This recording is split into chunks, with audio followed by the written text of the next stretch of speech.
Well, I think it's difficult for Americans today to imagine a man who didn't want to be president and who becomes president and who wasn't willing to sacrifice just about everything, and who was able to enter the White House with his ideals and his character intact and had that kind of freedom.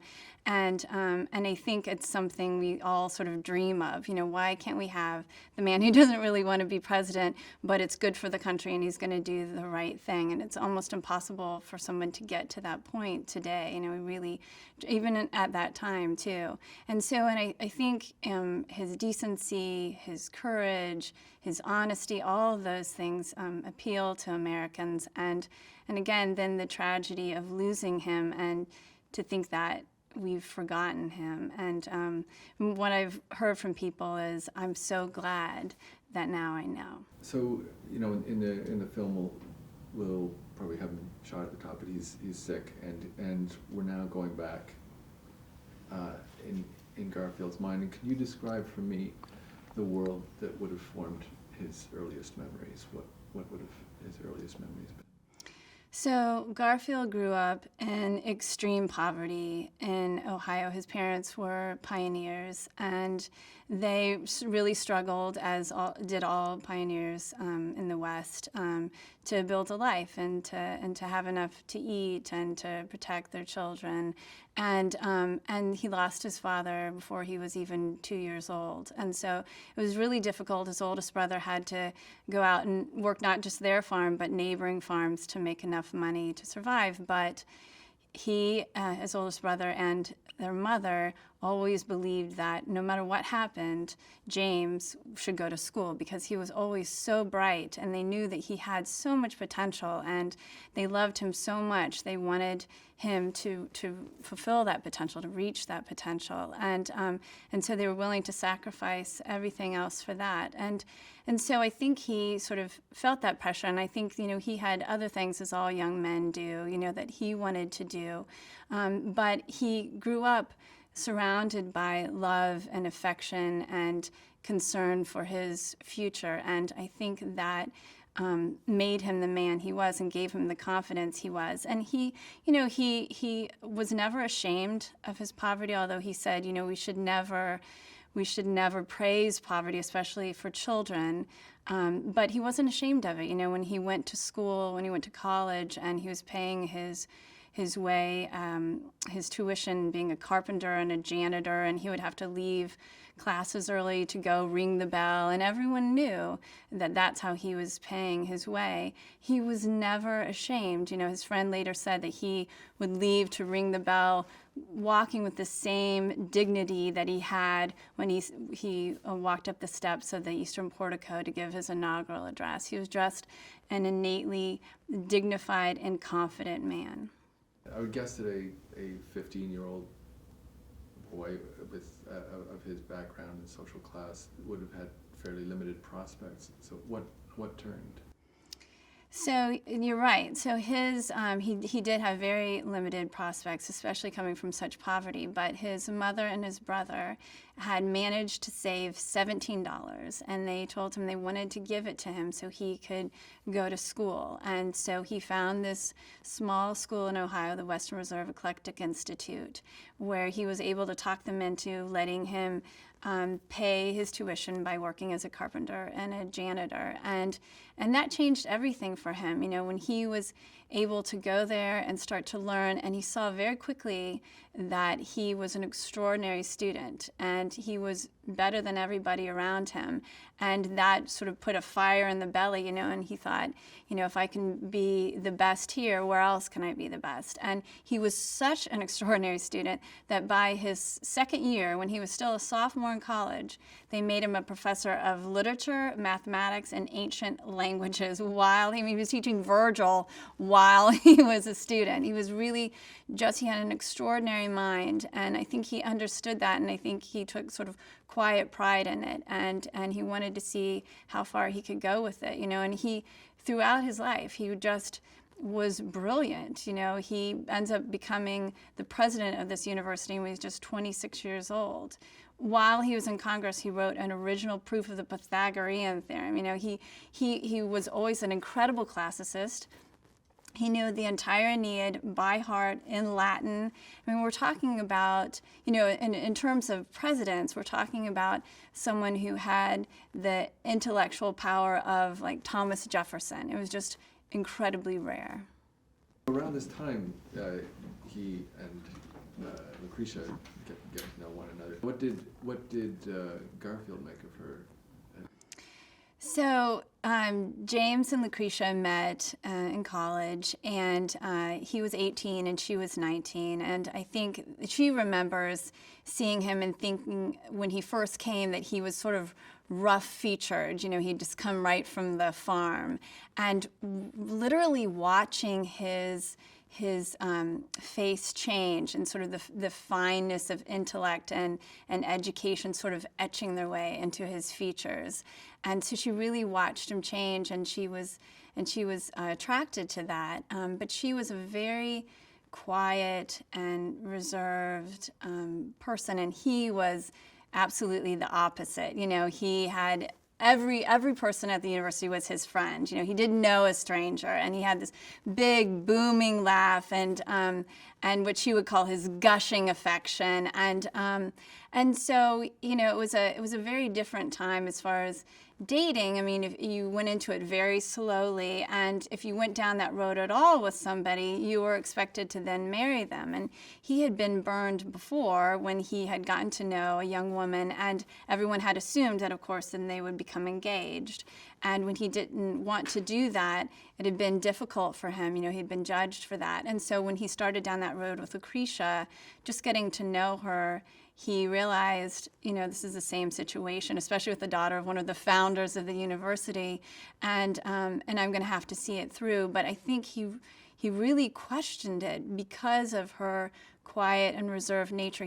And it got to a point when she and James were dating that he was frustrated with her. He said, "I don't ever feel anything from you. You know, I want to know how you feel about me. I want you to be open and honest with me."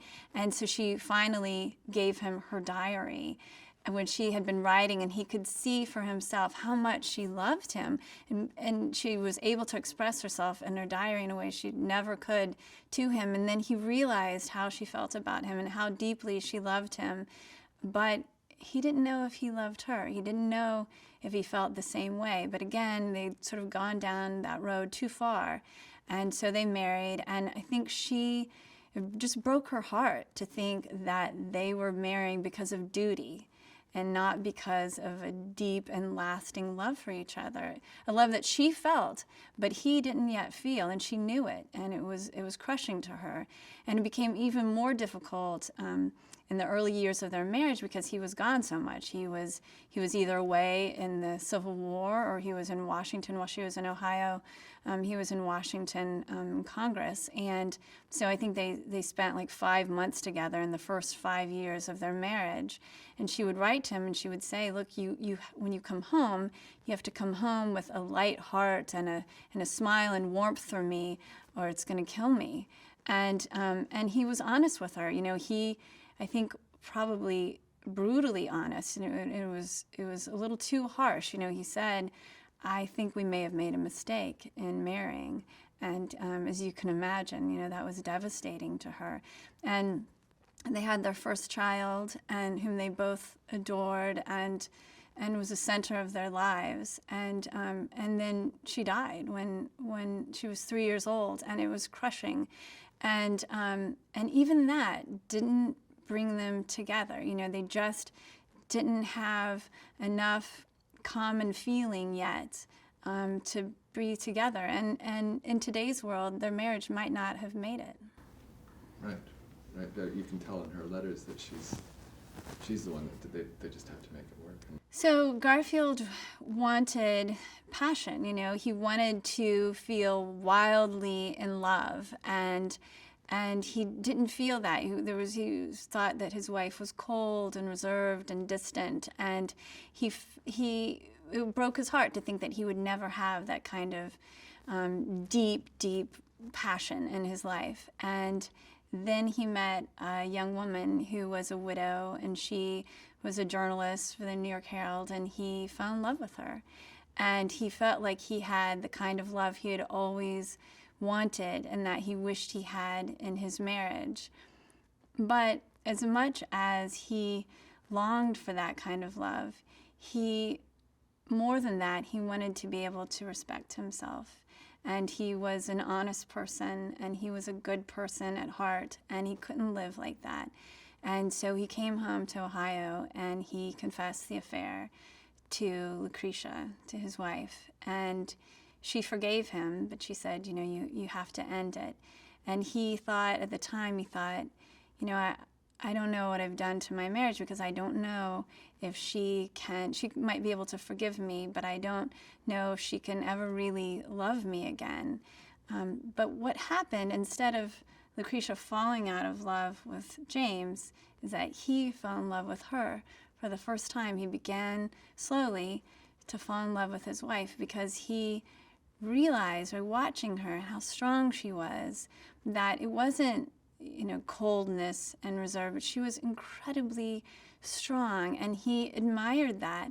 And just watching her, he slowly got to know her, to know who she really was. And it's remarkable and incredibly touching to read his letters to her, when he's still gone so much, but the letters that used to be sort of terse and harsh slowly become more and more affectionate and loving until, a year later, they are gushing, and he's turned all this gushing affection toward his wife, and he could not love her more. And I remember he says, were I free in this world to choose anyone I want, I would run to you and take you exactly as you are. And I think that's what meant the most to Lucretia, like not wanting you to change to be someone else that I had thought I wanted, but wanting you for exactly who you are and no one else. And from that time on, they were deeply, deeply in love. Well, going back in time a little bit. So as a Union officer, Garfield leads his men through Alabama northern Alabama in the summer of '62. What struck him there? He had feelings about slavery, but I don't get the impression they were that strong. But so what did he see there? Well, he had always been a devoted abolitionist, but what he saw in the South during the Civil War made him tremble with outrage. And it wasn't just the Southerners and the plantation owners and the slave owners that horrified him, but it was the Union officers he was with, and he writes to Lucretia, and one day in particular, when the regiment was passing a plantation. It was this huge, wealthy plantation, and there were all these slaves working in the field, and they saw these Union soldiers come by, and they were so happy, and they left and they ran over crying for joy. Now we are free, and wanting, begging to be taken, and so they could fight too. And they were met with such cruelty and absolutely no compassion, and they were turned away with no hope, no kindness, and it just disgusted Garfield to see these people treated in this way, and he argued passionately that they should be able to fight for their own freedom, to help in this fight. And a couple of times when he was in camp, several of the Confederate officers would bring their slaves with them into the war, and some of them would escape and make their way to the Union camp. And slave hunters would come and try to bring them back, and Garfield wouldn't let them take them. He refused. In fact, this one man who had been the slave of a Confederate officer, and he came into his camp wearing a Confederate uniform and armed, and so risked being shot himself. And Garfield not only wouldn't send him back, but he was so impressed by his intelligence and his honesty that he ends up later on giving him a job in Ohio, and he ends up working for Garfield. So I think that seeing what he saw in the South during the war, just burnished these feelings of revulsion against slavery for him. Did Garfield use his military career as a springboard into politics? Garfield originally got into politics when an Ohio state senator died, and he was asked to run in his place in the next campaign. And he knew that he was, going into a very fickle field, and he was concerned about it. But he, again, allowed his name to be put in, and he won. And then the war broke out, and he immediately wanted to go fight, not just to put down this revolt, but obviously to fight to emancipate the slaves, and he felt very strongly about staying in the field and fighting, but then he won a seat in Congress, and Abraham Lincoln himself asked him to leave fighting and to come and take a seat in Congress because he needed every single vote. And he wrote home and he said, I feel strongly that I should stay, but I don't feel like I can turn down the president. And so he sort of reluctantly left the battlefield. What do you think his greatest asset was as a politician? How other people are good infighters and good, they have all sorts of other assets. What was Garfield's the secret to his? How could he rise through Congress without making mortal enemies? Garfield had several assets as a politician. I think the first is that he didn't want it as desperately as everyone else did. He had a life, he had many skills, he could certainly always go back to academics, he had many things he could do and probably many things he'd rather be doing. And I think that for many people, I know for myself, I think that's a very appealing, very attractive quality, someone who's doing it because, okay, I think I can help. I think I can do some good here. And I think people saw that in him and they trusted him and they thought that this isn't about him, this is about the nation. And that's, something we all want. We want someone who's not thinking about their own career, but thinking about what good they can do for the country. And he was also just an extraordinary public speaker. That was one, and he knew that he was. And it just came naturally to him, and it always had. And from the time he was a very young man, he was confident, he was poised, he was articulate, he had an incredible memory for poetry and speeches, and his extemporaneous speeches were incredibly moving and powerful, and even when he was one of the very junior congressmen, the Republicans would often turn to him asking him to give any kind of address or anything on behalf of the Republican Party because he was just so good at it. Now that had a flip side, he liked to speak and sometimes would speak too often or too long and people would grumble, and even he said he had what he called a fatal facility with words, but it was a powerful quality. Right. So let's jump ahead to the 1880 convention. Where is it? Let's travel into town with him. Where is it? What's he seeing? Where's he staying? The Republican Convention of 1880 was in Chicago, and it was really a great place for the Republicans to choose because they just had the Great Fire of Chicago. It just destroyed the entire town, and they had somehow come up out of the ashes and rebuilt. And I think that the Republican Party wanted to convey that, yes, we've been in power for a long time, but we are new, we are young, we have all this promise and all this to offer to the American people. And so Garfield went there reluctantly. He knew that it was going to be chaotic and it was going to be brutal and exhausting, and the town was absolutely packed. In fact, Garfield himself, a congressman, barely got a room, and then the first night he's there, there's a knock on the door, and this man he barely knows asks him if his brother can stay with him in his room, and he only has one bed, and it's a 3/4 size bed. So this congressman has to sleep with a stranger in his bed the night before this convention begins, and so he gets no sleep. And he's nervous because he's supposed to give the nominating address for John Sherman, who was William Tecumseh Sherman's brother and was the Secretary of the Treasury under Hayes. And so there are three principal people running for the nomination. There's John Sherman, there's James Blaine, who was a senator from Maine and had been Speaker of the House, and they called him the magnetic man from Maine because he was so charming. And then there's Ulysses S. Grant, who the last two times had won, on the first ballot. So obviously very famous, and no one thinks that Grant is going to win on the first ballot this time. They think it's going to be a bit of a struggle because he had a bad reputation for corruption during his presidency. But still, this is the man who won the Civil War. I mean, he's incredibly brave and famous, and it's very difficult to beat him. And so Garfield and Sherman are both from Ohio, and Sherman has been worried about Garfield because from the beginning of Garfield's time in politics, people have been talking to him about running for president. And he's always put it off because he saw in other people what he called presidential fever, with them, willing to sacrifice anything for the presidency and just having this hunger for it. And he didn't want that in his life. And he thought, if the presidency comes to me at some point on my terms, and I will consider it, but I'm certainly not going to make these sacrifices, and I'm going to live my life and do my job.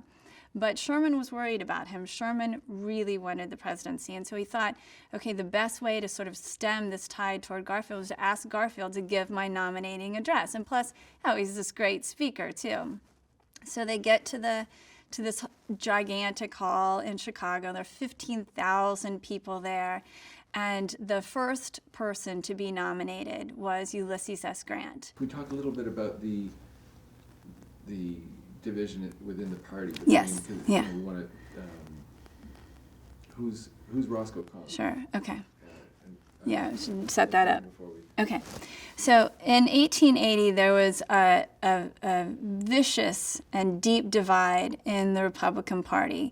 And there are essentially two halves. There were what were called the stalwarts, who were very devoted to the spoils system and to keeping the spoils system going. And then there were later on called the half-breeds. And those were the reformers. And Garfield belonged to the half-breeds. And Grant, Ulysses S. Grant, was among the stalwarts. But Grant wasn't the most powerful person in the country. In fact, Hayes, who was then president, was not the most powerful person in the country. The most powerful person in the country and the leader of the stalwarts was a man named Roscoe Conkling, who was the senior senator from New York. And he controlled the New York Customs House, which was the largest federal agency in the United States at that time, and controlled 70% of the country's entire customs revenue. And he held onto that power fiercely, and he used it to intimidate everyone. He was just this great character. He was incredibly vain. He was very handsome. He had this wavy blonde hair with this great spit curl in the middle of it. He would wear, these lavender vests, and he would write in lavender ink, and he recoiled at the slightest touch. But he was also this great performer, and he was a famous orator.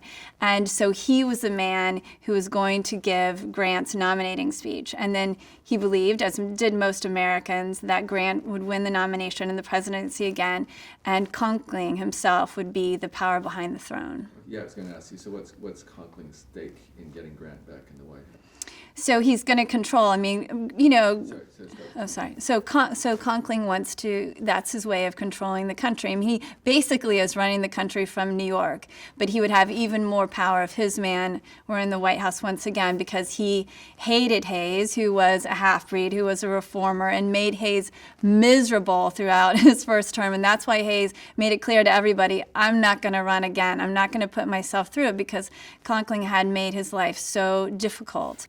So Conkling hated Hayes because Hayes was a reformer and was trying to reform the spoils system. And the spoils system was the source of Conkling's power. That's how he controlled everything. He gave out offices, he gave out gifts, and that's how he had these men, his minions, who would do anything for him. And that was the source of his power. How do Conkling and Garfield feel about each other?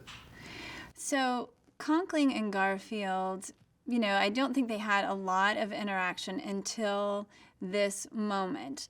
Earlier in the convention, Conkling had tried to get 2 men from Virginia thrown out of the convention, and Garfield had stood and defended them very eloquently, and the whole place had erupted in cheers, because Conkling, as most men who wield this kind of power, is at the same time feared and hated. Everyone's waiting for his downfall so they can be freed, of this grip that he has on all of them. So Garfield, who owed nothing to no one and was afraid of no one, was happy to defend these 2 men and do so openly, and openly defy Conkling, which not many men were. And the whole hall erupted in cheers when he did that, and Conkling obviously did not appreciate it. And he sent a little note to Garfield afterwards saying, New York asks that the real representative, the real candidate from Ohio, please stand forward, meaning, come on, tell us, it's really you, Garfield, you know you want this nomination.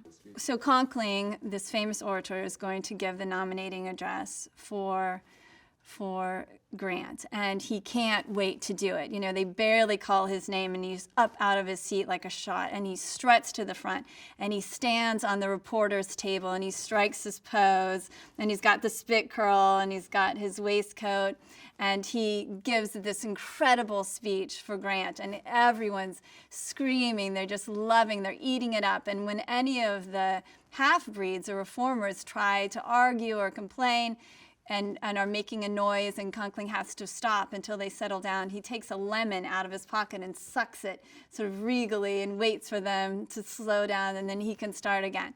And so by the time he's finished, he's just whipped the stalwarts into a lather, and they are all just shouting, Grant, Grant, Grant. It's reverberating through the hall.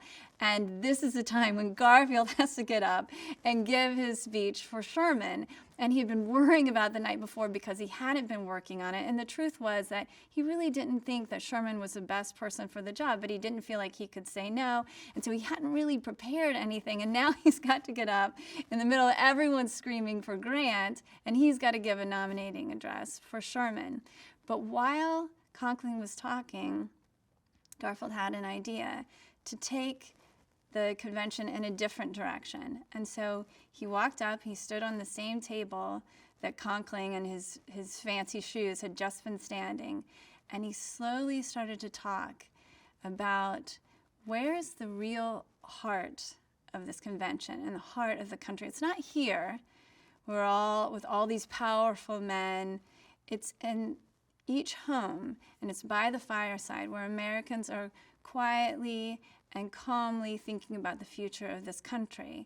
And he talks about, the excitement of the convention, sort of gives this beautiful analogy, as he would, of the sea, the storm-tossed sea. And as he's starting to talk, the hall slowly quiets until everyone is just absolutely silent, listening to him. They're just riveted. And he says at one point, and so, gentlemen, I ask you, what do we want? And someone in the crowd shouts, Garfield! We want Garfield, and everyone goes crazy. And that's not what Garfield wanted to hear. So he waits for them all to settle down, and then he starts speaking again. But that was the turning point of the convention. And take this from And so then he takes his seat, and the balloting begins. And to his shock, there are some votes from Pennsylvania. He's given some votes, and he sort of dismisses it because it's not much, and you need 399 votes. And again, we have these three famous, powerful men who are fighting with everything they've got, and they've got their contingents fighting for this nomination. But day after day goes on, and people get more and more frustrated and more demoralized. And then suddenly, Garfield is given more votes, and he ends up with 50 votes. And he stands and he tries to protest, and he says, I'm not even a candidate. You can't nominate me without my agreement. And Garfield is seriously in contention, so what's his response? So Garfield sees what's happening. At first he thought, okay, it's just one vote from Pennsylvania. It's going to go away. It's not going to be a problem. But then he gets a few more votes, and he thinks, I've got to stop this now. So he asks to stand, and the chairman asks him, for what purpose do you want to rise and address the convention? And he says, for the purpose of a question of order. He says, my name has been put into contention. No one has the right without my consent to put my name out and to vote for me. And he's immediately gavelled down and said, this is not a question of order. You must sit down, because the chairman secretly hoped that Garfield would get the nomination. And so he's forced to sit down. And then what starts as a trickle of votes becomes a flood of votes very quickly. There's more and more and more, and there's just this irresistible momentum in his direction, and he can't stop it. He's desperate to stop it, and he can't, until suddenly he finds himself, when he wasn't even a candidate, he finds himself the Republican nominee for President of the United States. How did you feel? What was... Garfield was stunned by this sudden turn of events. And while people are coming over and pounding him on the back and congratulating him, he just sits there quietly. He had asked if he could leave, and he was told, no, you need to stay. And he just quietly says, thank you, but he's desperate to get out of there. And finally, it's just becoming a circus in there, with people parading around and singing and cheering, hurrah for Garfield. And he's finally allowed to get away. But he goes outside, and everyone follows him out into the sidewalk, and this flood of people, and they find him a carriage, and he gets in, and this poor taxi driver who's trying to control his horses, the people decide, okay, we'll unhook the horses and we'll pull his carriage through the streets, and this taxi driver is terrified, and he's trying to whip the horses and get away, and Garfield's just sitting there being knocked around in these cobblestone streets, stunned and thinking, what's happened to me? And they get him back to this little hotel room he had, where, just a few nights before he'd been sleeping with this stranger on his tiny bed. And there's this, flood of telegrams for him, and people filling the room and filling the hotel. And someone, shoves this Garfield for President badge in his hand, and he's just sitting there staring, thinking, my God, what has happened? So not only is Garfield thrust into the limelight, not only is this nomination forced on him, but his running mate is also forced on him. So the half-breeds are thrilled to have one of their own as a nominee, but they know there's no way that they can get him elected without the help of Conkling. And Conkling is furious. He is apoplectic that Grant didn't win the nomination. And so they think, okay, we're going to make him happy by making Chester Arthur Garfield's running mate, because Arthur is absolutely Conkling's man. He is his minion. He's his puppet, and it actually infuriates Conkling until he realizes, okay, well, maybe I can work with this. Maybe there's something I can make out of this. But before Arthur was given this opportunity to be Vice President of the United States, he had never had any other elected position besides the control of the New York Customs House, which is a job that Conkling, through Grant, had given to him. And in this job, in which he made more money than the President of the United States, he never showed up for work before noon. He lived a very sort of relaxed and lavish life. Arthur liked the good things in life. He liked fine wine, he liked dinner parties, and he didn't like to have too much asked of him. And so he felt like, great, the vice presidency is the perfect position because it comes with a lot of prestige and not a lot that I have to do. So what is Conkling thinking he can do with this guy in the White House? Like, what Conkling comes around to it, what's he... Well, Arthur, from the beginning, made it very clear where his loyalties lay, and they weren't toward the president. They weren't toward Garfield. They were continued to be with Conkling. He went on vacations with Conkling. He lived with him in New York. He openly criticized Garfield, and there was no question that he was going to be, if there was ever any friction between Garfield and Conkling, and there would be a lot of it, that he was going to be on Conkling's side. How did Lucretia feel when she heard the news? Lucretia was concerned. I mean, I think that she knew that this isn't something that that her husband was ready for, and she wanted it. She felt that he would be an excellent president, but she wanted to be on his terms, not in this way, not as a dark horse candidate, not having this thrust on him when it's not what he wanted, and so she wanted him to sort of be able to go through the front door and do it on his terms. And for herself, she was concerned, the previous first ladies had been natural hostesses, and they loved to socialize, and they loved that aspect, which is a great deal of what being first lady is, and it just didn't come naturally to her. And she was concerned both for the loss of her own privacy and solitude, but also she was concerned that she wouldn't live up to the American people's expectations, and she wouldn't be the kind of first lady that they expected and that her husband needed. So let's catch our breath, because we're going to go back and talk about Guiteau now. Charles Guiteau was the exact opposite of Garfield, although they had both had, in a way, difficult childhoods, where Garfield had found a series of successes. Guiteau had just a series of very difficult, very hard failures. He had tried everything, and he had failed at everything. He had tried law, he had tried journalism, he had tried a free love commune, and he had failed even there. The women in the commune had nicknamed him Charles Get Out.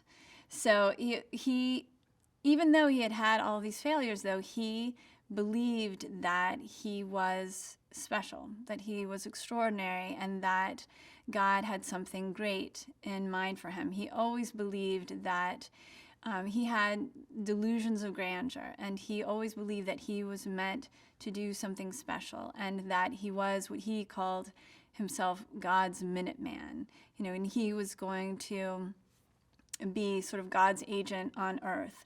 And he was going to be famous for it, and he was going to be wealthy, and he was going to be beloved, and he was going to be great. He was going to be a great man.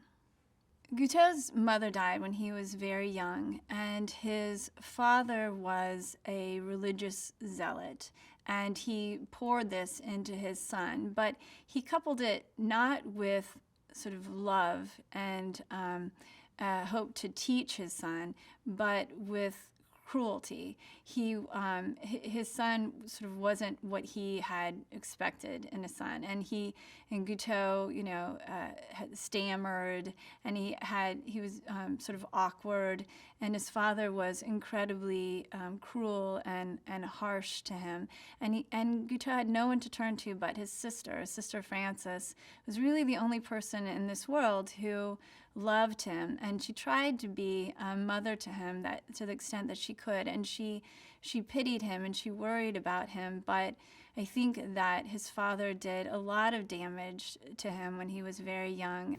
Would you tell us the story that Frances told at the trial about his father trying to correct his stammer? Frances would never forget one moment in particular when she heard her father trying to correct her brother Charles. He had a stammer, and he wanted him to say a certain word, and he just couldn't get out, no matter how hard he tried. And I'm sure it was made much worse by his father's insistence. And each time his father would say the word, and he couldn't say it, and he would beat him. Say it. He couldn't say it. He would hit him again. Say it. Hit him again. And she heard this just repeated, going on and on and on. And it was devastating for her. She would never forget it. Do you have a sense of what it was like to be in a room with Charles Guiteau? What was he like in person? What were his physical manners? So he was a small, thin man, and and when he could, he liked to dress well. He was vain, but he never had any money, and so he would go to these expensive suit shops, and he would, pay down enough money to take the suit, and then he would never pay anymore. But he was very arrogant. He was very intelligent, very articulate. When he was a lawyer, he was famous for going off on all kinds of tangents that had nothing to do with his case and getting very worked up and even like jumping into where the jury were sitting and putting his fists in one of the jurors' face. He was just a passionate and confused man, but he felt so strongly that he had greatness in him, and he was outraged that that greatness wasn't recognized and appreciated. And when he was at the commune, he hated when he was criticized. He hated to be asked to do things like the dishes or work in the field. All of these things he felt were beneath him. And he just had these delusions of grandeur. And it made him miserable because no one else seemed to appreciate the potential that he had. And could you tell us just a little bit about the commune? It's such an extraordinary thing to believe that this existed in North America. It's extraordinary, this commune. So the man who ran it believed that monogamy was a very dangerous thing, and that it was much better for people to have all kinds of sexual partners, and so they would live together, and it would just be free love. But he was concerned about, having all kinds of children around as a result of this. And so he had all kinds of things that he would try to teach his followers, that he said it can be avoided. Believe me, I know it can. And so, Guiteau was all for the free love. It sounds great to him. Unfortunately, he said he lived pretty much like a Quaker when he was there, so he didn't get very much of the free love. And that was another frustration for him. But when he left, he was angry. He felt that he deserved to be paid for his time, even though it was, it was clear when you enter that you're giving your time and your work to the commune. And so he threatened to sue the commune, and he threatened to expose the commune, because obviously this wasn't something that was widely accepted at that time. And they went back and forth, and he never got anywhere with his claims that he was hoping to get money to live on from the commune. It sounds like a very lonely. I mean, it's kind of funny that the guy couldn't get laid at a free love commune, but it just every chapter of this story, just the loneliness seems. It was a very lonely life that he led. In a way, it allowed him, his isolation allowed him to get away with a lot of things that you just couldn't get away with today. He took great pride in never buying a train ticket. He took great pride in never buying a train ticket. He would go all around the country, hopping on trains and hopping off when he could. And he moved from boarding house to boarding house, always slipping out before the rent was due. He worked as a bill collector, but he would always just keep whatever he managed to collect. And again, he always took great pride in being able to trick someone or get something for free, because for one thing, he believed that it was owed to him because he was great, but also it owed to him because he was doing God's work. For a while, he was an evangelist. But it was a very lonely life. He actually married for a short time, but I think he had been so damaged by his father, and he was mentally ill, that he was incredibly cruel to his wife. I mean, for one thing, she too had to always leave all of these boarding houses before the rent was due, and so she had to leave her clothes and her things. But they would be sleeping at night, and he would rip her out of bed and throw her into a freezing cold closet and make her stay there all night, or he would literally kick her out the door. And she finally left him, but she too, I think she pitied him, because she could see that he was an angry, confused, and lonely person. Do you have a sense of what was behind those symptoms? What was actually wrong with Charles Guiteau? I think it's difficult, especially from this distance, to really assess him, or give him a diagnosis. But I think that it just boils down to this just these delusions of grandeur. He lived in another world, a completely different world than the rest of us, and he saw himself completely differently than everyone else saw him. And it was a dangerous thing. And, it was a mental illness that people around him saw. His family saw it, his sister saw it, his wife saw it, but they couldn't help him because the same ability to slip away from the boarding house or the train, he had that same ability throughout his life to slip away whenever somebody wanted to intervene and get him the help that he needed. From a very, very young age, when he was a teenager, it was clear that he needed help, and his own father wanted to have him institutionalized, but just before they could get him the help he needed, he would always slip away. That's interesting. I hadn't really put that together. So why did Guiteau move to New York in the spring of early summer of 1880? So, like the rest of the world, Guiteau, he was an avid newspaper reader. He would pore over all the newspapers, and the rest of the country. This was extraordinary. Garfield's nomination was shocking. Everyone was stunned. Everyone had just assumed that Grant would win the nomination, and so it was the talk of the country. And Guiteau saw this as his opportunity for greatness. I'm going to go to New York. I'm going to campaign for Garfield. I'm going to single-handedly make him president. And then, because I'm great and because there is a spoil system, I'm going to be given the consulship to France. He was just completely, but he believed that, that would be his due. And so he was going to go to New York and make Garfield president. And tell me about, he's always had this sense of divine mission, but tell me about the Stonington episode. So he takes the steamship Stonington. So Guiteau takes the steamship Stonington to go to New York from Connecticut, and he's crossing Long Island Sound at night, and it's very, very dark, and they can't hear anything else on the sound, and there's a heavy fog. And pretty much everyone else is either in their cabins or in the saloon on board.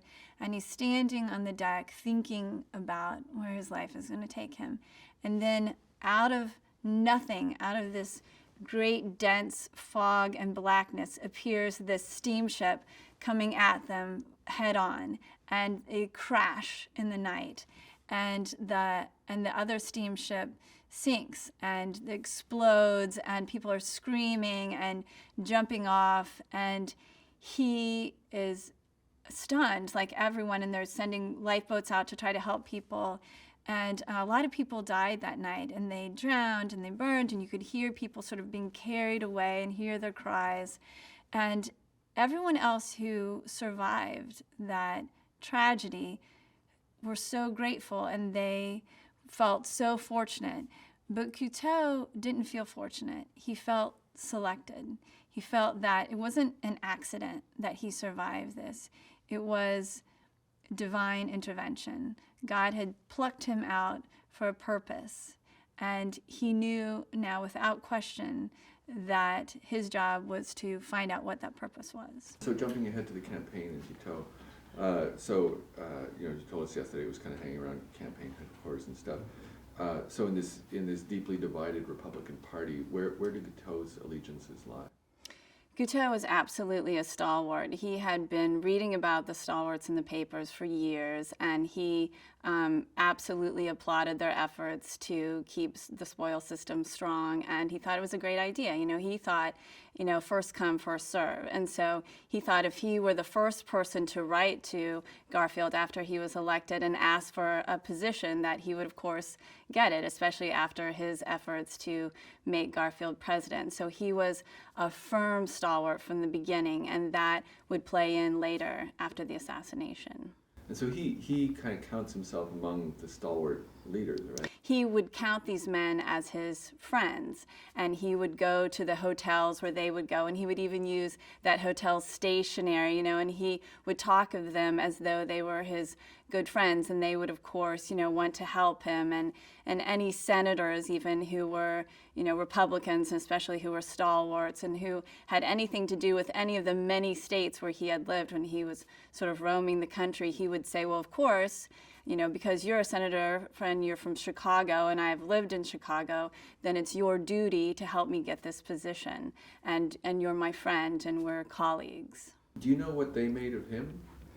They were concerned. They thought he was. The party leaders.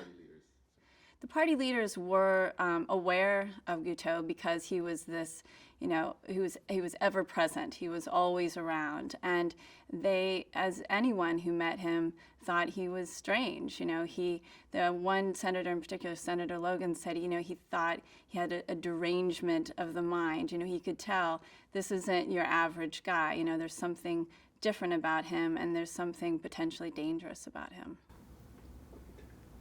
Now, so the returns come in, and Garfield gets the news. How did he and Lucretia feel about the morning after? Garfield was at his home, his beloved farm in Ohio, and just sort of living his life. He wasn't campaigning. People would come to him, and he would speak to them sometimes. In fact, he gave the first how would you say it again? The first speech as a presidential candidate in a foreign language. He gave a speech in German at his home to a group of German Americans.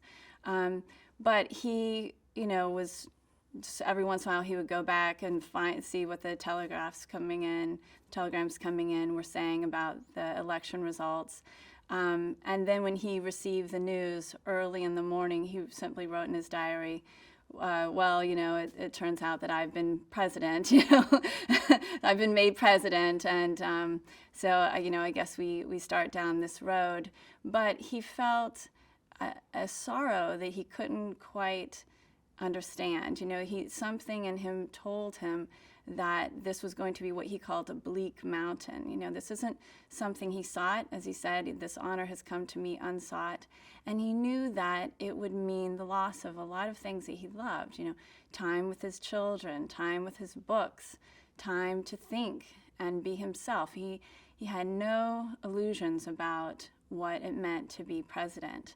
And he felt this strain of sorrow where most people would feel just complete joy. So where is Guiteau in the first months of Garfield's presidency, and what's he up to? Guiteau is living in Washington, and he's moving from boarding house to boarding house, leaving just when the rent comes due. And he's going to the White House every day. He's going to the State Department every day.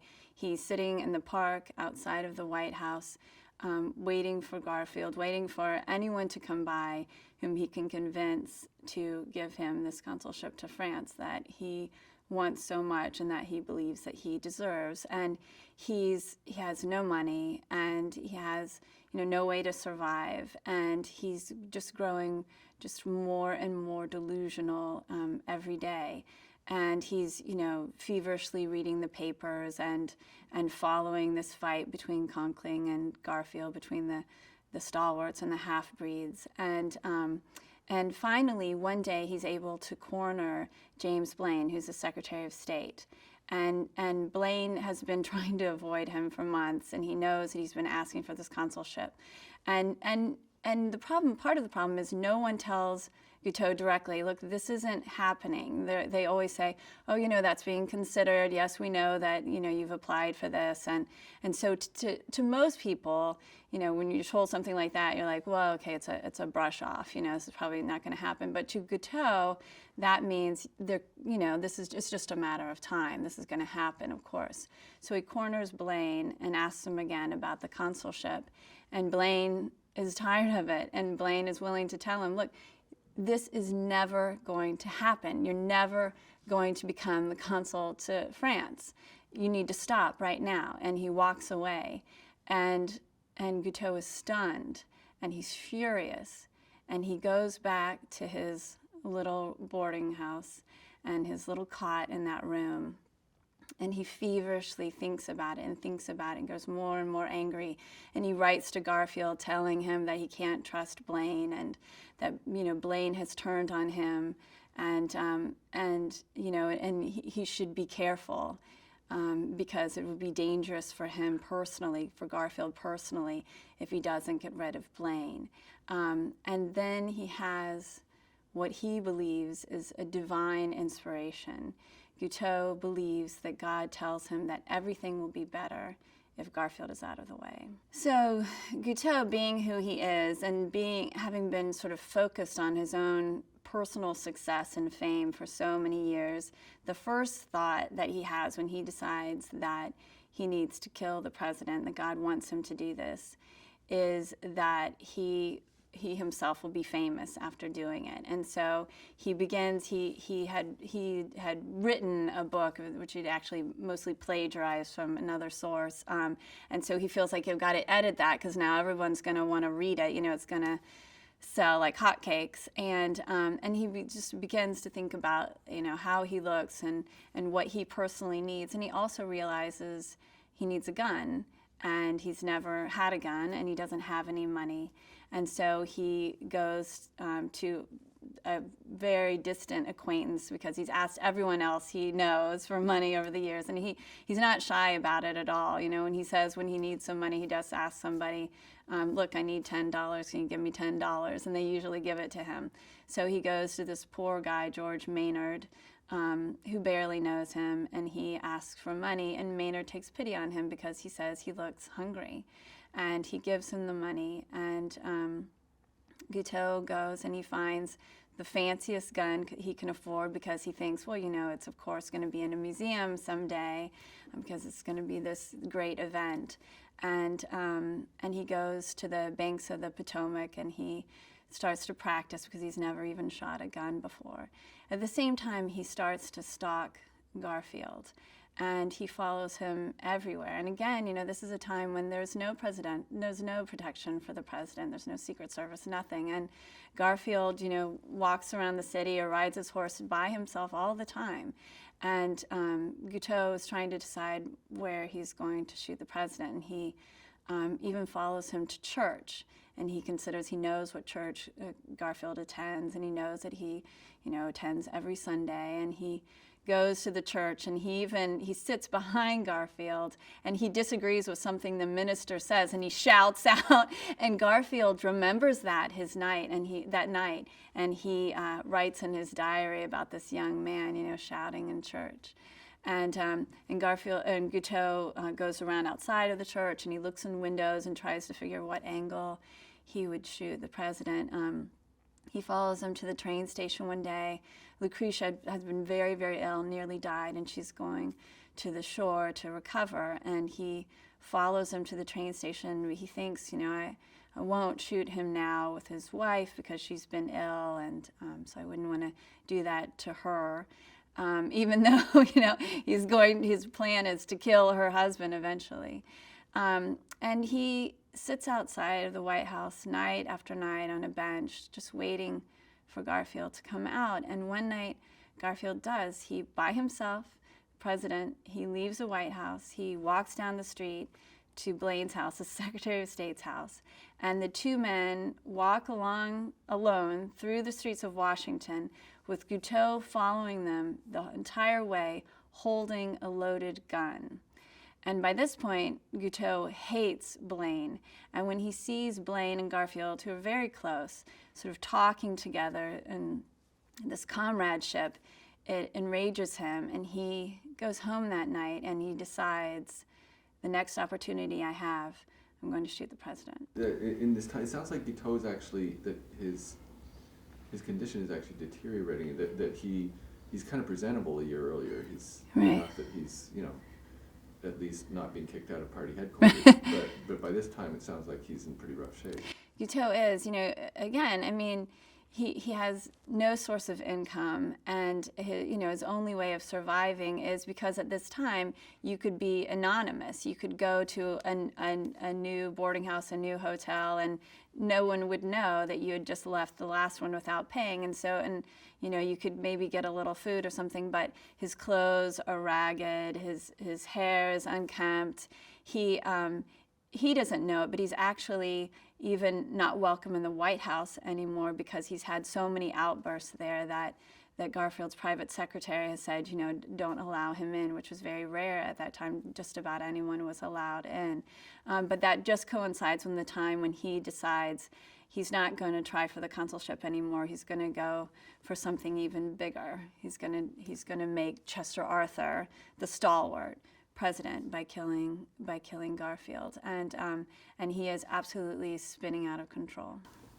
And so on the morning of July 2nd, let's check in with our characters. What's Lucretia's state of mind? What's she looking forward to? Lucretia is in New Jersey, and she is looking forward to seeing her husband. Garfield is going to take a trip. He's going to go on a vacation. He's going to go to his alma mater, Williams, and he's going to take a trip through the South, and he's going to see his family and spend some time with his family. And it's been such an incredibly stressful and difficult 4 months, and he is so looking forward to this time, just peace and opportunity to get away from Washington and the White House.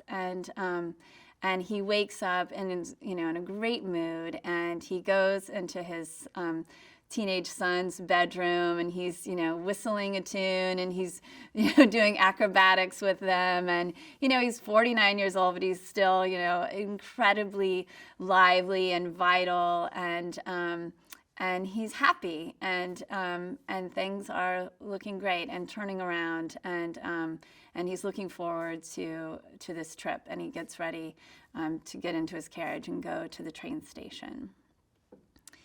So he had gotten up early that morning. Guiteau also woke very early that morning. He knew that Garfield was going on this trip, and he knew that he would be at the Baltimore and Potomac train station, which is on the National Mall.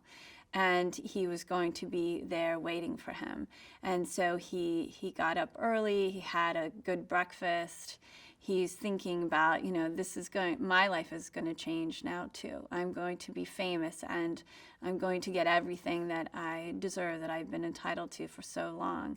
And he, of course, is thinking about how he will be presented, and that he's, going to be in the public eye. And so he goes to he wears his best suit, and he goes to the train station, and he has his shoes polished, and he has his gun, and he goes to one of the drivers, and he has already gone to the prison to check out the prison and make sure, it's an acceptable prison where he'll be staying. And he believes that, he'll go to the prison after he shot Garfield only for his own protection, just be a temporary thing until Chester Arthur, out of gratitude to him for making him president, will of course, pull him out. He also believes that William Tecumseh Sherman will send out his troops to take control of the situation and help him, Guiteau. And so he's written a letter to William Tecumseh Sherman. He has it in his jacket pocket, and he makes arrangements with this driver to drive him to safety after he's assassinated the president. And he's nervous, and he's waiting in the train station, and he has this odd sort of tilt to his head, and this sort of quiet, kind of cat-like way of walking and shuffling his feet. And one of the attendants who's in the ladies' waiting room notices him walking around, and he just catches her eye because he is so different from everyone else. He's just noticeably nervous, and she remembers him later. So he's waiting in the train station when Garfield arrives. And what happens next? Garfield pulls up to the train station. It's just him and his Secretary of State, and he's the president. He's just gonna hop out and walk into the train station and catch his train. And Blaine doesn't think that's right. He thinks he should have at least somebody walking in with him. So he says, I'll walk in with you. And he walks into the train station. He just takes a few steps, and Guiteau steps out of the shadows and shoots him. And he's very calm at first and very determined. And he aims carefully, and he shoots Garfield in the arm. And Garfield staggers and says, "My God, what is this?" And just then, Guiteau, who is now frightened and now starting to think not what he's doing to Garfield, but what might happen to him, sort of wildly takes aim and shoots a second time. And the second bullet goes into Garfield's back. And Garfield stumbles forward and he falls to his knees, vomiting violently, and this burst of blood sort of blossoming on the back of his gray suit as he falls to the floor of the train station. And there's shocked silence at first, and then the entire station just erupts and screams. And his kids are there, right? His children, his two older sons are there, and Harry and James, and there's this crowd immediately that comes around the president, and his son is just desperately crying for people to please stand back so his father can have air. So, so everybody's stunned for a minute. Everything goes quiet, and I assume that that this Guiteau's running away. There's the kind of chaos erupts.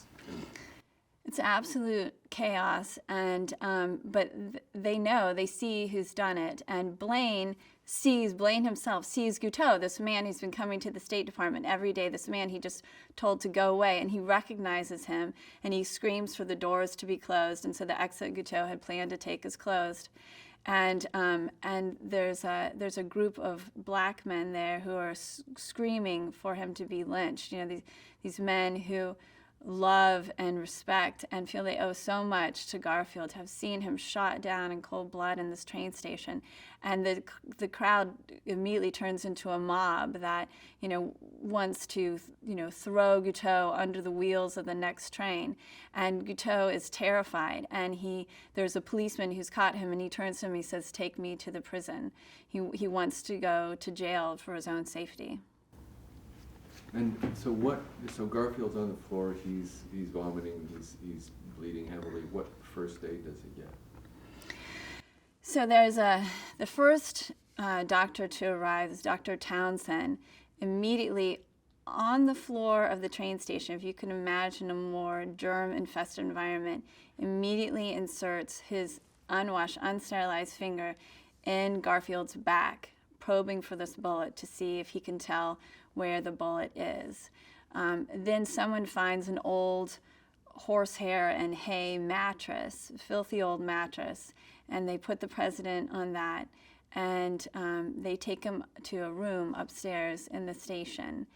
And he's surrounded. Other doctors arrive. Actually, an African-American doctor arrives to care for Garfield, and he's the first black man to care for a doctor to care for a president of the United States. And he's examining the president. And Robert Todd Lincoln is there, Abraham Lincoln's son, who was Garfield's Secretary of War. And he can't believe that this is happening. He says, how many hours of sorrow must I witness in this town? And he suddenly realizes there's something I can do. I can do something finally in this situation. And he remembers one of the doctors at his own father's deathbed was a man named Dr. Willard Bliss, D. Willard Bliss. And he knows that he's an old friend of Garfield's, that they had known each other when Garfield was a young man. And so he sends for his carriage. He has his carriage waiting outside, and he sends it to go get Bliss and to ask Bliss to come to the train station to try to help Garfield. When Bliss arrives, he immediately takes charge. He pushes aside every other doctor there, and he immediately takes charge and begins to examine the president in excruciating detail. He, again, as had all these other doctors, inserts his unsterilized fingers in Garfield's back, probing this wound, trying to see where the bullet is. He inserts all kinds of tubes and other tools and instruments, searching for this bullet. And Garfield, there's no antiseptic, there's no painkiller, there's nothing. He's on this filthy mattress in this room, being examined again and again and again. And so what is going on inside Garfield's body at this time? So there's an initial infection that was brought on by the bullet itself as it tore into his back, and it brought with it fragments of bone, and it brought with it fragments of his clothing.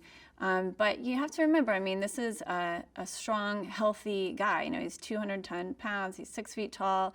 He was just the picture of health and vitality, and he had the strength to fight off that initial infection. And the bullet, which had gone in about 4 inches to the right of his spine, and had gone to the left, and miraculously it had grazed an artery, it had broken a couple of ribs, but it didn't hit his spinal cord, and it didn't hit any vital organs, and it had gone behind his pancreas. And but Bliss and most of the doctors at that time felt that it had gone into the right and must be near the right, and they feared that the danger was that it had hit his liver, and they believed that he would not survive the night. What did Garfield think his odds were? Garfield asked Bliss outright, "What do you think my chances of survival are?" And Bliss had said, they're not good. And he said, "Well, we'll take that chance." And his first concern was for his wife. His first concern was for Lucretia. He knew, he had nearly lost her, and he was afraid that this upset, this worry, this concern for her would make her sick again. And that was his first concern. And he wanted to make sure that when she heard about this, she heard it from him. And so he asked Blaine to send a telegram to his wife telling her what had happened, and his concerns were all for her. So take us to Lucretia. How does she get the news?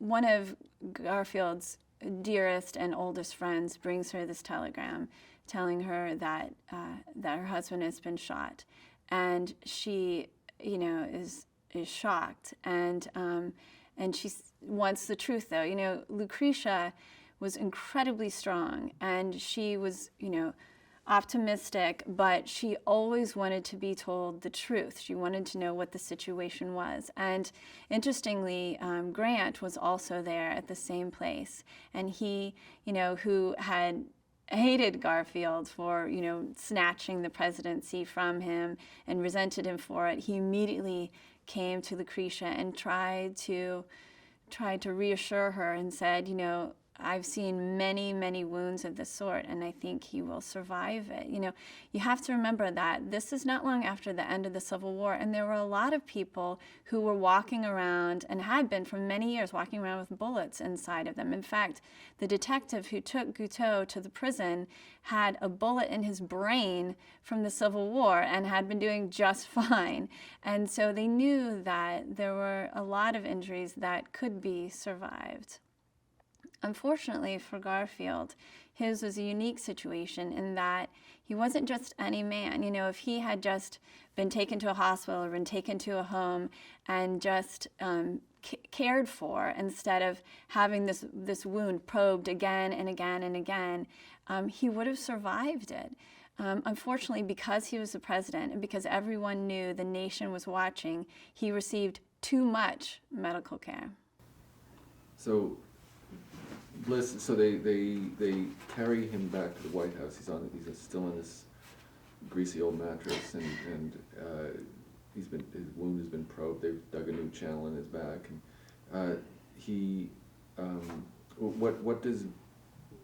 what action does Bliss take when they get back to the White House? What is his kind of course of treatment? So by this point, there are, as many as a dozen different doctors who are involved and want to care for the president, and And the president's secretary has found out that there's been this assassination attempt, that the president's been shot. And so before, he's prepared a room for the president before he even arrives. And they take him to this room, and Bliss immediately takes charge. And he follows Garfield to this room, and he not only isolates him in this room, he actually puts a screen up around his bed. So he's completely isolated. He won't let anyone in to see, even the Secretary of State. He controls all visitors, all of Garfield's care from top to bottom. And he immediately dictates a letter to the other doctors saying, "The president and I thank you for your service, but it will no longer be necessary." And so everyone believes him. They think the president has chosen Bliss to be his doctor, and of course we're going to respect the president's wishes. And so he is able to, with one motion, discard most of the doctors. Unfortunately for Bliss, Garfield, of course, had a personal physician who happened to be out of town at that time during the shooting. As soon as he finds out, he takes the first train back, and he rushes to the White House, and he runs up the stairs to Garfield's room, and he finds Bliss in front of the door, stretched out on a sofa, waiting for him. And he says, "I demand to see the president." And he says, "Of course," Bliss says, "Of course I'm not going to let you see my patient." And the doctor says, "He's my patient. He's been my patient for 5 years." And Bliss says, "I know what you're up to. I know what you think you're going to do. You think you're going to come in here and take my case away from me. The president is now my patient." And the doctor is stunned. You know, he can't believe that this is happening, but he can't imagine fighting in front of this door where this president is lying, probably dying. And so he is outraged, but he backs off and he leaves Bliss in control of the president's care. So why is Bliss so ardent about the case? What's in it for him? For Bliss, this national tragedy is a once-in-a-lifetime opportunity for fame and power, and he's not about to lose it. And he's not going to take any chances. And he's going to make sure that he's absolutely in control. He's going to make sure that everyone knows that he's in charge of the president's medical care. And he's not going to risk what he believes to be any sort of newfangled medical ideas, which unfortunately includes antisepsis. Right. Now, what should Garfield's doctors have known about antisepsis? Joseph Lister, who was a renowned British surgeon, had discovered antisepsis 16 years earlier, and he had had incredible results in his own surgical ward, saving lives, saving limbs. And so he had gone around England, he had gone around Europe, telling everyone, look, you've got to sterilize your hands. If you don't, you run the very real risk of killing your own patients. And he met with a lot of skepticism and even anger for a long time. But by this point, by 1881, antisepsis had been accepted and it was widely used in England and Europe. Lister had also come to the United States. In fact, he had been invited to the exposition in 1876 to the Great Medical Congress to speak. And some of the men whom Bliss would bring in, some of the other surgeons to help him, actually attended this speech. But he was disregarded. No one believed, they didn't really even believe in germs at that time. They thought it was ridiculous to fear something you couldn't even see. And they took great pride in what they called the good old surgical stink. They felt that they wouldn't even change or wash their surgical aprons. They felt that the more blood and pus that was encrusted on it, the more experience it showed. And even those people who tried antisepsis, the process that Lister used was spraying carbolic acid. They would sterilize their surgical knives, but if they dropped them during surgery, they would just pick them up and continue to use them. Or if they needed a second hand during surgery, they would hold the knife in their teeth and then continue to use it. So obviously it wasn't working, and they absolutely should have known better. But Bliss especially was so nervous about this opportunity for his own career and the fact that the entire nation, the entire world really was watching, that he believed that antisepsis was still too unproven and unnecessary. At some point, they must have, James and Lucretia must have known. He decides to go to Elbron. I mean, do you have a sense of when that turned and of what? James knew, he said he had always been conscious of the fact that he might not survive this. I mean, he had been told he probably would not, and he knew how ill he was. And he wanted desperately to leave Washington, to leave the White House. If he could, he wanted to go home, but he couldn't. It was too far, and he understood that. But finally, he had had enough, and he was still president, and he was still alive, and he was going to control it. And Bliss, is terrified at this point that the president's going to die and doesn't want to take any chances. But Garfield's had enough, and he says, no, I'm leaving. I'm going to go to the shore.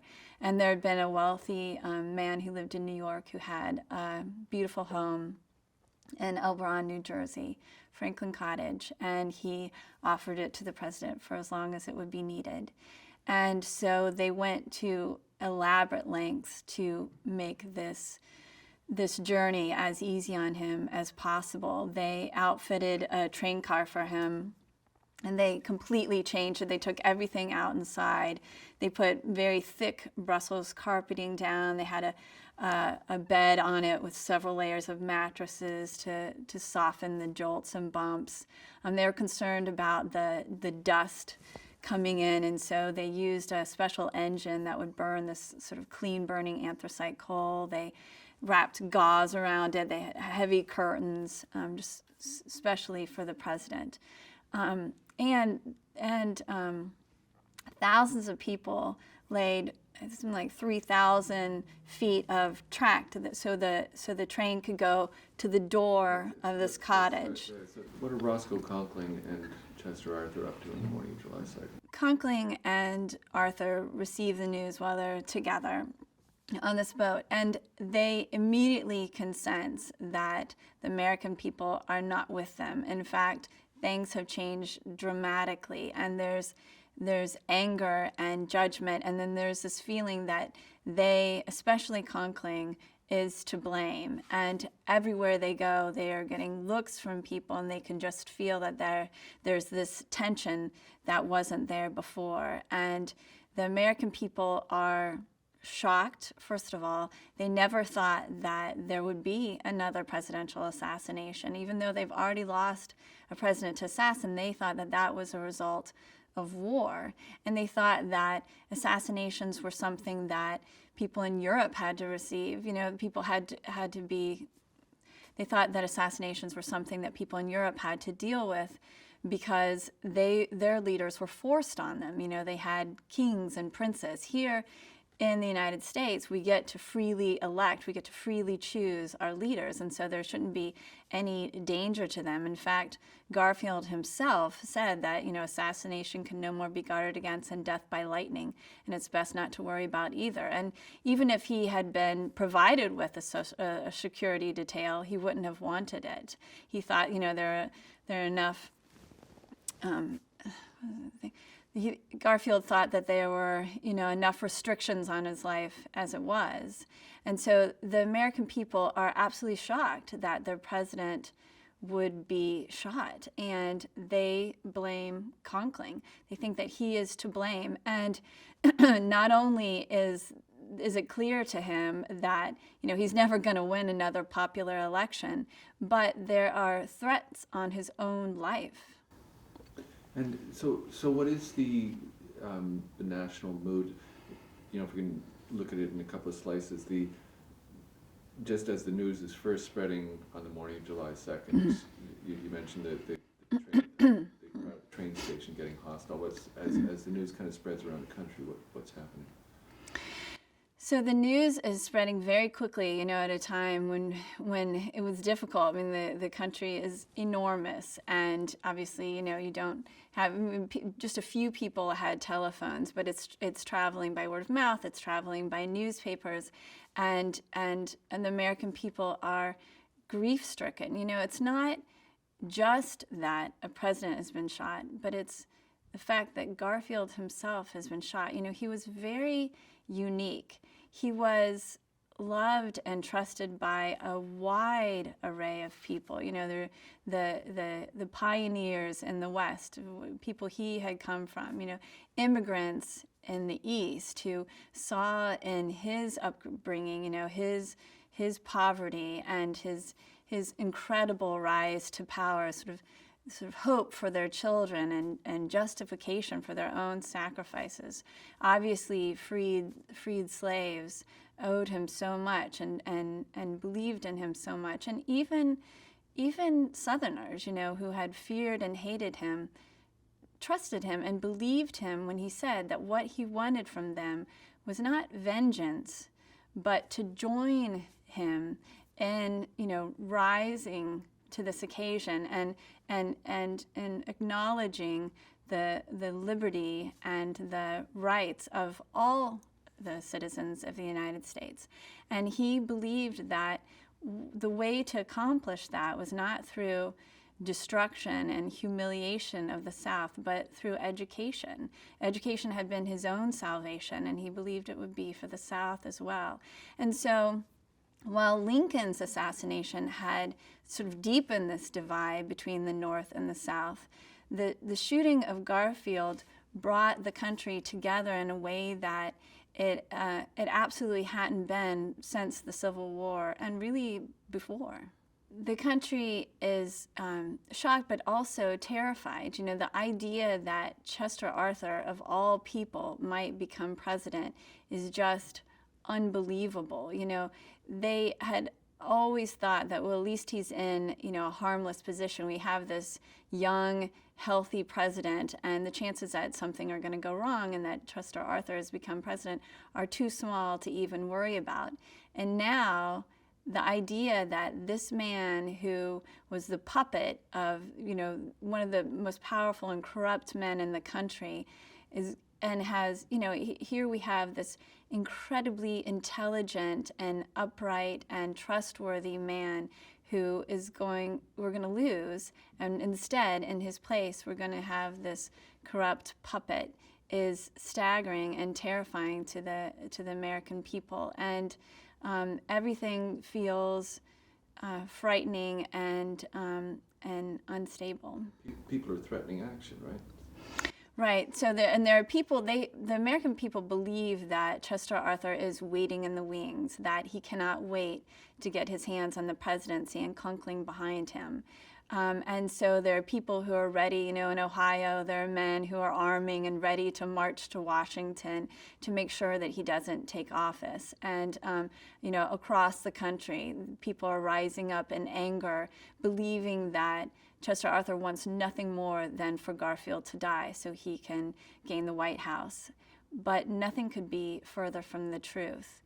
In fact, Arthur is grief-stricken. His friends who see him say that he looks like he did when his wife died just a few years earlier. And he, as soon as he can, he goes to the White House to try to talk to Lucretia and tell her how sorry he is. And everyone who sees him is struck by how sickened he looks. And he hides away in a house of a friend, a senator who's left the city for the summer. And no one knows where he is at one point. He just disappears, and a journalist finally tracks him down and enters this house that's just a mess. They've just left it a mess when they left. And Chester Arthur, who was always meticulous and cared so much about the way he looked, and he was very vain and cared about his home, has just left it in this chaos. And the journalist was walking through the house searching for him, and finally he walks into this room and he finds Arthur sitting there alone with his head in his hands, looking out the window, dazed, and he can tell that he's been crying. And you can just see that he's heartbroken and he's desperate for the president to live. What was Guiteau's mood in jail? How was he spending his time? Guiteau was happier than he had ever been when he was in jail.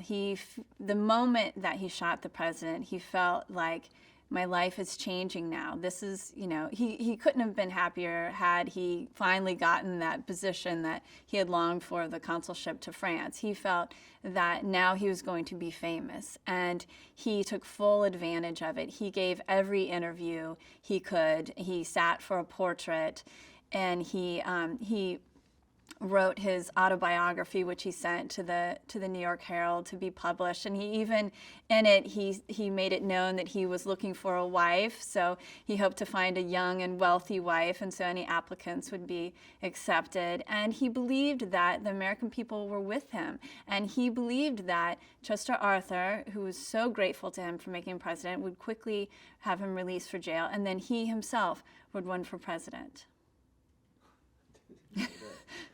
Yeah. Right. So, what changes in Garfield's condition on July 22nd? He takes a turn for the worse. What's happening inside? So at first, Garfield is fighting off the infection. He's an incredibly healthy and vital young man, and his body is fighting off the infection. But finally, it can't any longer, because these probings for the bullet are going on day after day after day. They think that they need to know where the bullet is so they can have it removed, or to see if it's any danger to the president. And finally, the infection is such that he can't fight it any longer. He is riddled with infection. He has an abscess on his parotid gland, the gland between his mouth and his ear, that ruptures at one point, and his nasal passage in his mouth is filled with so much pus and sort of thick, ropey saliva that he nearly drowns. He's got infection-induced pneumonia in both lungs. He has an abscess that's half a foot in diameter near his liver, and he's dying. And at this point, Alexander Graham Bell gets involved in the case. How does Bell get involved?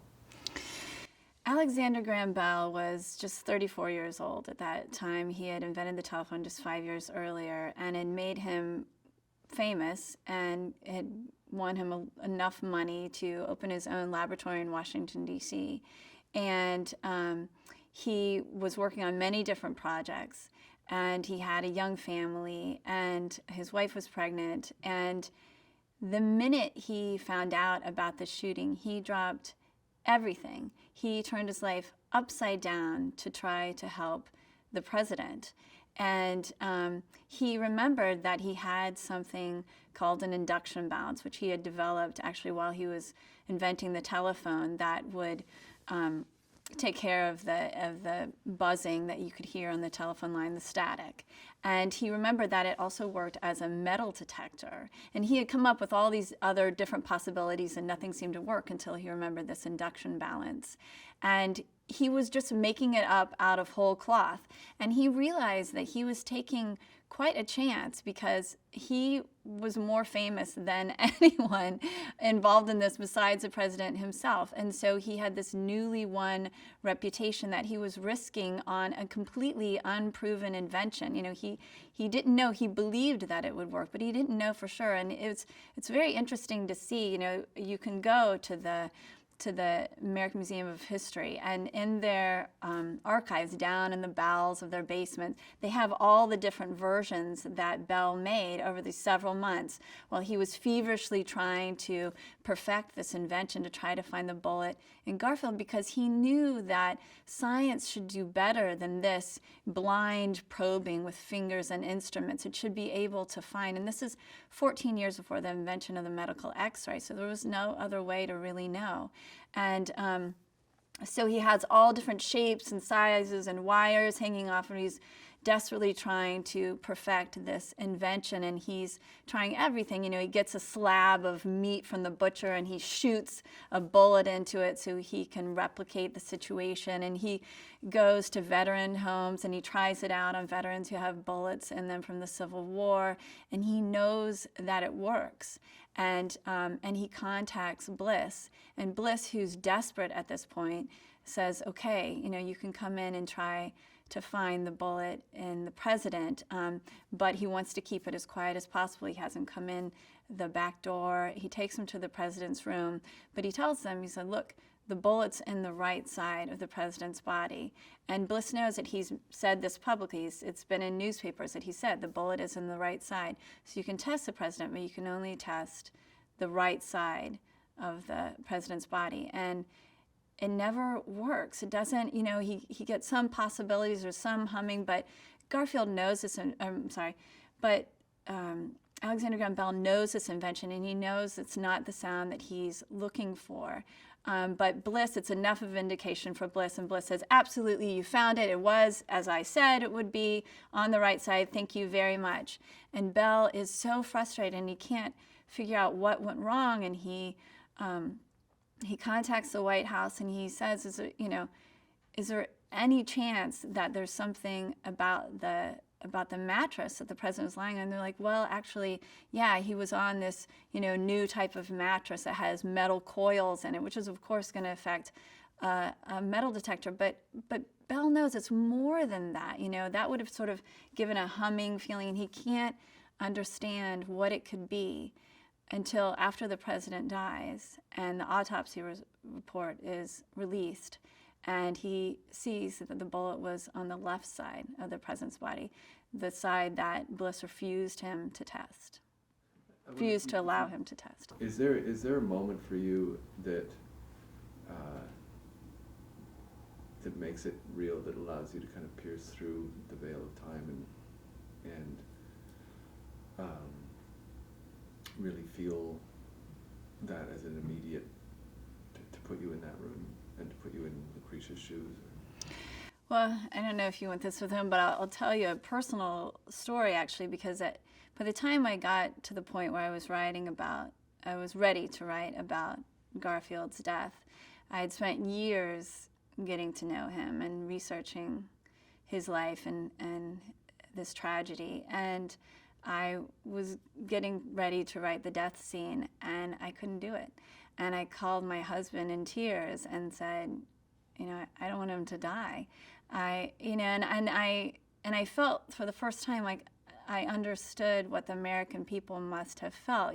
They loved him, and he had represented so much potential to them, and so much hope and possibility, and they had waited and prayed for months and had believed that he was going to survive this. With Lincoln, he died so quickly. There was no hope.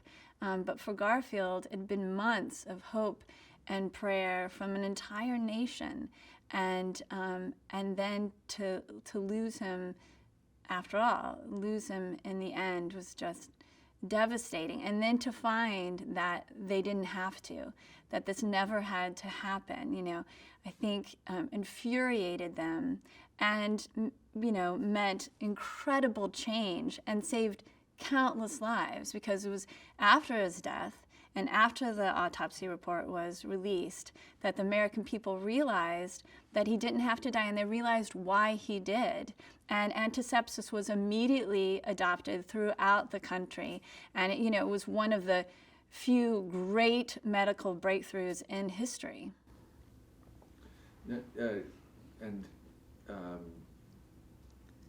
So just taking us back into Elbron, can you describe the scene in that cottage? Since dawn, people had been up laying these thousands of feet of track, so they would take the train directly to the door of this cabin where Garfield was going to stay. And there were hundreds of people who had been waiting in the heat of the day for hours and hours for him to arrive. And all along the journey, thousands and thousands of Americans had lined the tracks, hats in hands, and crying as the train past. And then he reaches Elberon, and the train can't make it up. There's a hill. The cottage sits on the top of this hill, and the train can't make it up this hill. And out of the crowd, hundreds of men come, and they physically lift the train, and they carry it up this hill to take the president to this cottage where he's come to die.